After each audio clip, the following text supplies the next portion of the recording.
Pemerintah berencana menerapkan cukai minuman berpemanis dalam kemasan. Penerimaan negara dari cukai baru ini ditaksir bisa mencapai 3,8 triliun rupiah.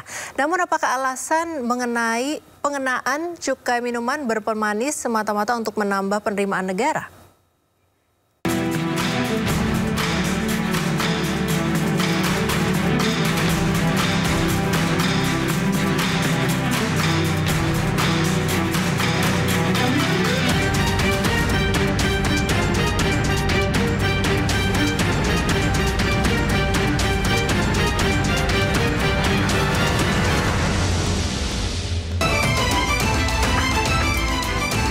Rencana pemerintah mulai menerapkan cukai minuman berpemanis dalam kemasan atau MBDK pada semester 2 2025 mendapat respon dari kalangan pengusaha dan pengamat ekonomi.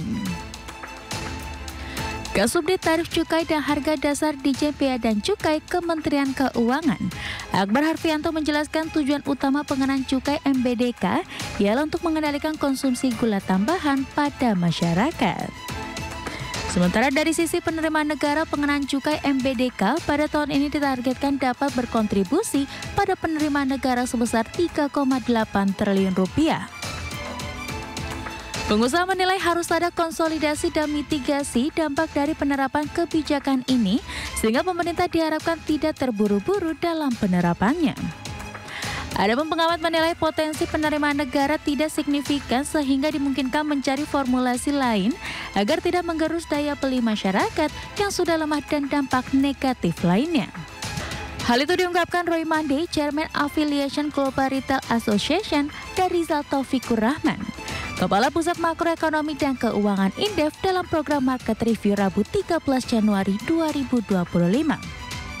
Kita ada mitigasi, kemudian kita memisahkan antara yang disebut-sebut sebagai kaitan kesehatan, padahal kajiannya atau literasinya masih kurang, atau proaktifnya untuk melakukan literasinya tidak jelas.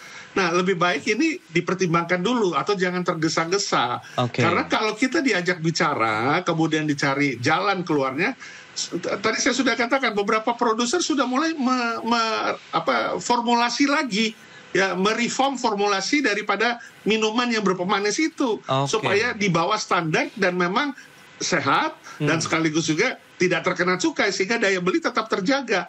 Kalau ingin tujuannya katakan penerimaan pajak, maka sangat kecil penerimaan dari industri makanan minuman, padahal ya struktur pasarnya itu dan juga consumption dari industri makanan minuman ini sudah justru cukup memadai dan perlu didorong gitu ya, perlu didorong bahkan diberikan berbagai kemudahan-kemudahan di dalam peningkatan produktivitasnya. Bayangkan katakanlah 5 triliun ya dari industri makanan minuman ini, tetapi mempengaruhi terhadap kinerja industri ini yang justru sudah punya kontribusi cukup besar gitu terhadap nilai tambah ekonomi kita. Nah, bagaimana tanggapan Anda pemirsa atas rencana pemberlakuan kebijakan ini?